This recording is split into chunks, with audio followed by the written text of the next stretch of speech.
क्योंकि तुम्हारी जैसी मेरी बिटिया है, उसका नाम मैंने रखा मुस्कान। मेरी दादी बोली तो नुकसान हो गया।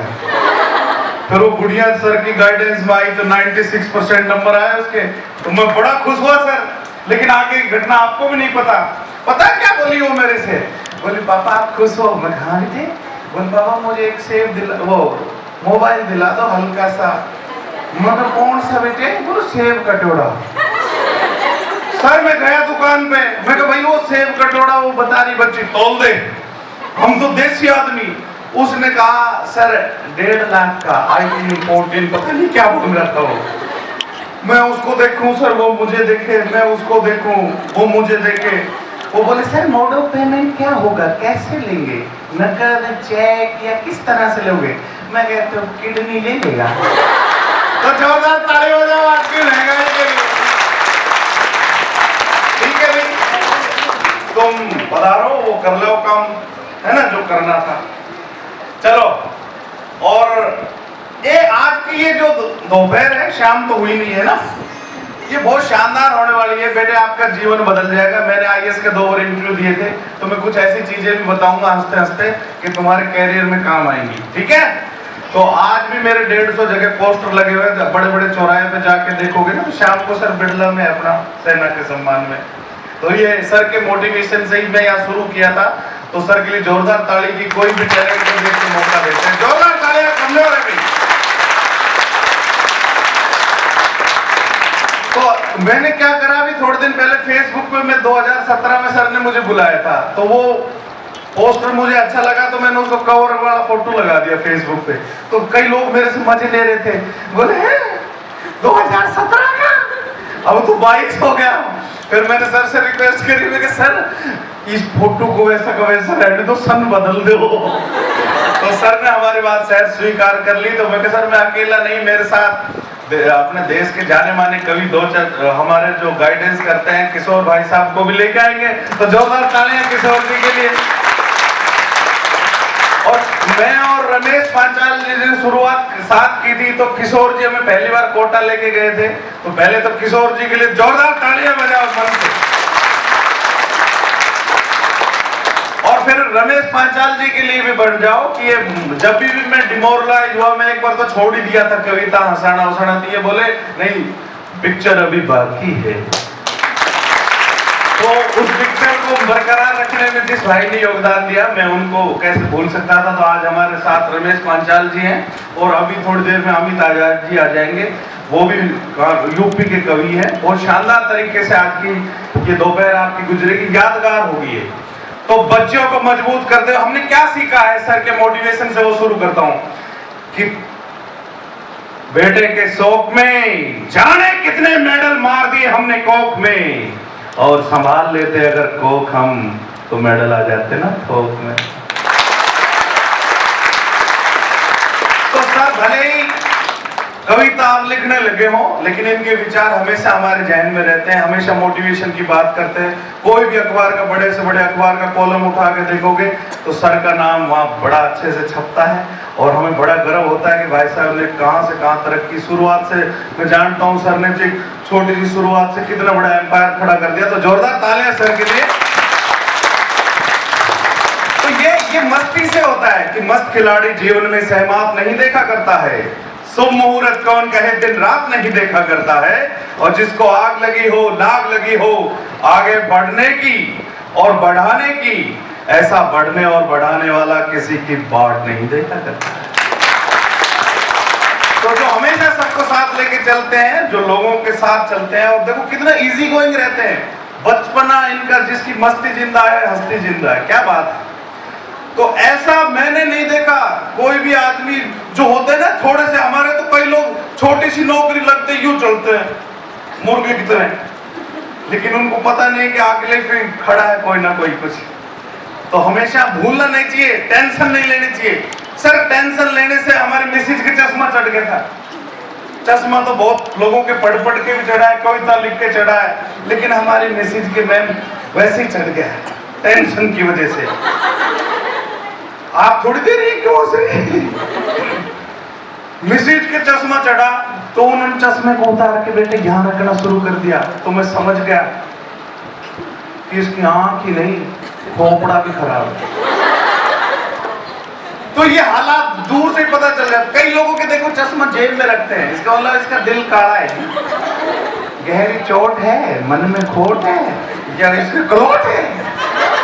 कई बाबा यूं डोरी में टांगते, इसमें लीवर फेफड़े सब गए इसके। और बहुत शानदार शानदार दूर से ही पता चल जाता है। मिसेज अगर मुस्कुरा कर देखे तो इसका मतलब ये नहीं है और स्नेह की बात करेगी, उसका सीधा सीधा मतलब है अगला काम बताइए। तो मैं तुम्हें हंसना सिखा दूं, हंसो ऐसे जैसे कोई पति हंस रहा हो। नहीं, पति कैसे हंसता है, पहले वो मिसेज को देखता है और ऐसे देखता है जैसे भूखा कुत्ता रोटी देख रहा है। खुद के पापा याद आ गए, जोरदार बच्चे को जोरदार ताली बजाओ।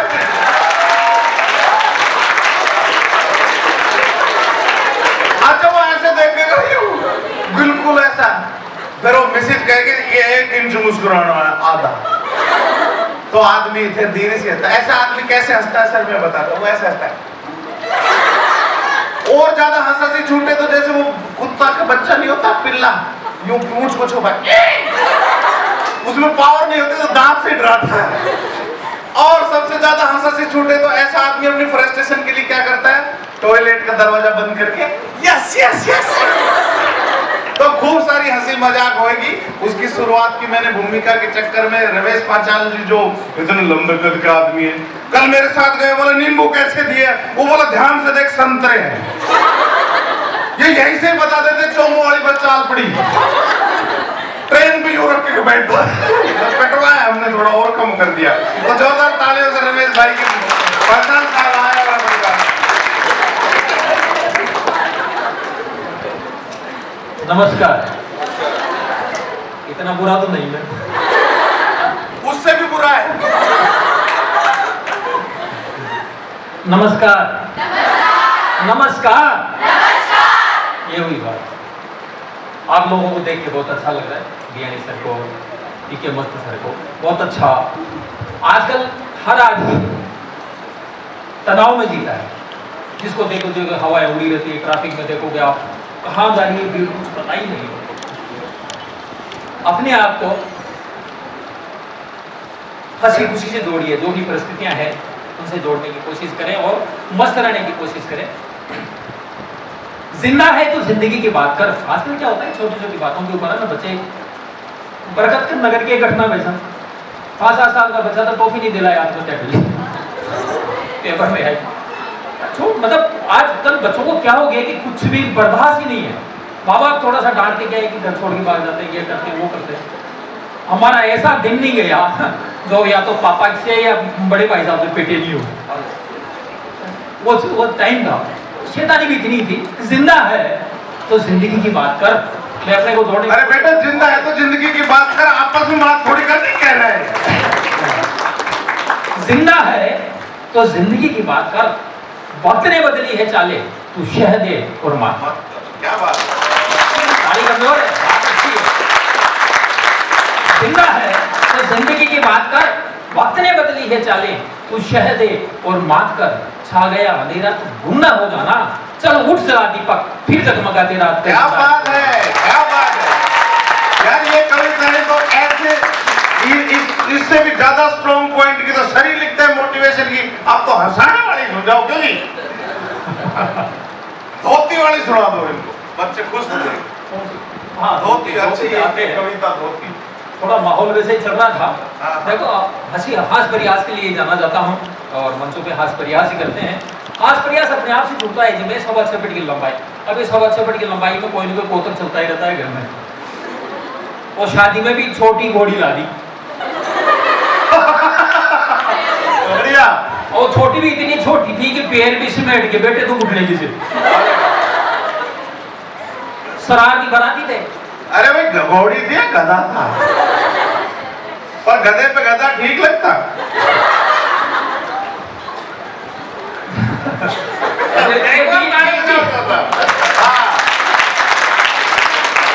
बीच में बोलने वाले जरूर हो सकते हैं। सरार की बराती थे।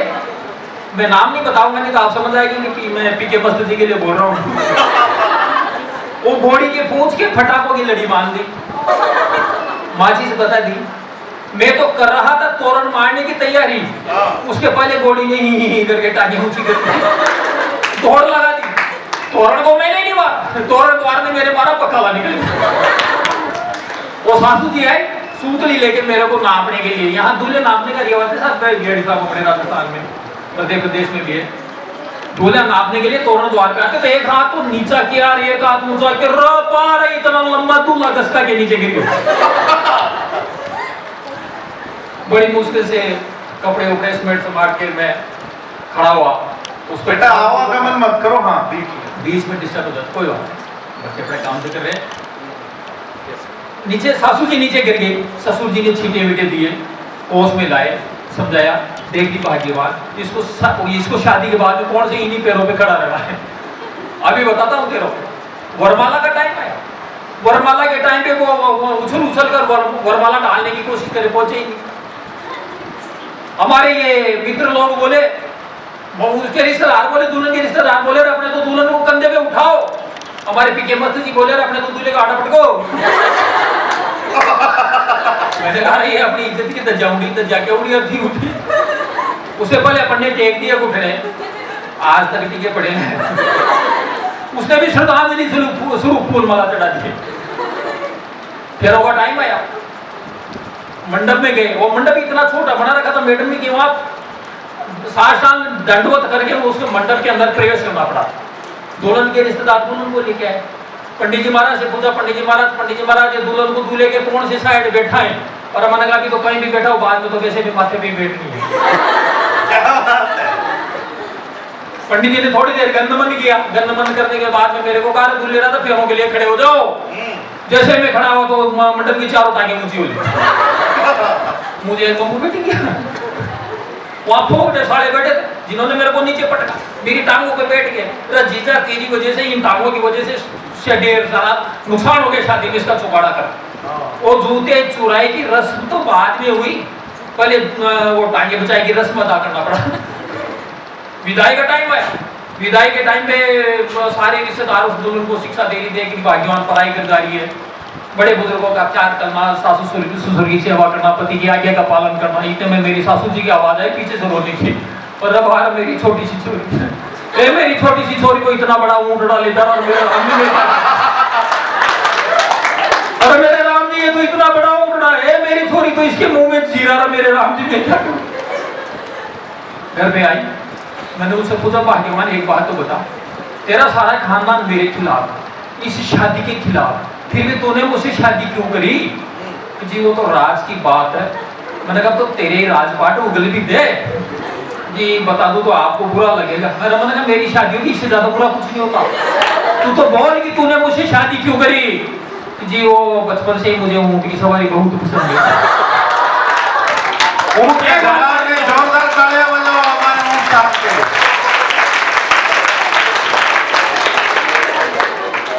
हमने क्या क्या नहीं किया इस महफिल को सजाने के लिए, खुद की ही खिल्ली उड़ा रहे हैं आपको हंसाने के लिए। क्या बात है। मेरा छोटा थोड़ा बहुत ही खराब नहीं भाई साहब, यानी साहब घर में क्रिकेट खेल रहा पट्टा, गेंद उछली, ट्यूबलाइट फूटी, उसकी माँ ने उसको जोरदार की डांट लगाई, रे नमक तूने अब की बार कोई तोड़ फोड़ करी तो मैं तेरे को मार मार के लंबा कर दूंगी। वो छोरा भी उसी मस्ती में बोला, मम्मी मम्मी पहले बता पापा ने क्या क्या फोड़ा।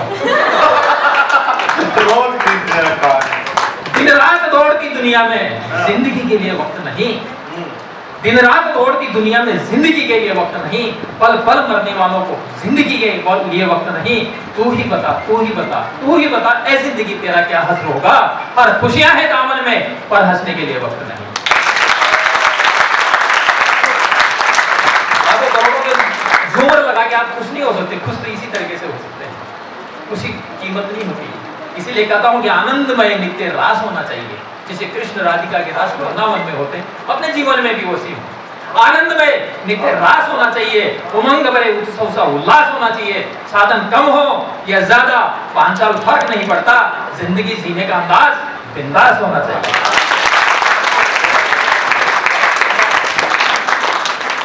मैं